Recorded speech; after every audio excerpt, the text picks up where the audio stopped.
Hi friends, hi masters. Ramanagara pyramid ಧ್ಯಾನ ಕೇಂದ್ರದ 8ನೇ ವಾರ್ಷಿಕೋತ್ಸವ ಹಾಗೂ ಸರ್ವಧರ್ಮ ಸಮ್ಮೇಳನ ದಿನಾಂಕ 13/4/2025 ಏರ್ಪಾಟಾಗಿದೆ.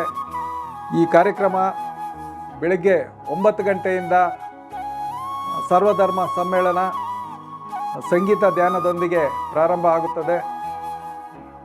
ನಂತರ 11 ಗಂಟೆಗೆ ಸರ್ವ ಧರ್ಮದ ಗುರುಗಳಿಂದ ಭಾಷಣ ಪ್ರವಚನ ಇರುತ್ತದೆ. ಈ ಕಾರ್ಯಕ್ರಮಕ್ಕೆ ಎಲ್ಲ ಧ್ಯಾನಿಗಳು ಆಗಮಿಸಿ ಯಶಸ್ವಿಗೊಳಿಸಬೇಕಂತ ಮೊದಲನೆಯದಾಗಿ ಸವಿನಯ ಪ್ರಾರ್ಥನೆ. ಉಪಹಾರ, ಸಾತ್ವಿಕ ಭೋಜನ ಸಹ ಏರ್ಪಾಟಾಗಿದೆ. ಎಲ್ಲ ಧ್ಯಾನ ಮಿತ್ರರು ಆಗಮಿಸಿ ಈ ಕಾರ್ಯಕ್ರಮನ ಯಶಸ್ವಿಗೊಳಿಸಬೇಕು ಅಂತೇಳಿ ತಮ್ಮೆಲ್ಲರಲ್ಲೂ ಆತ್ಮೀಯ ಆಹ್ವಾನ, ಸ್ವಾಗತ. ಧನ್ಯವಾದ.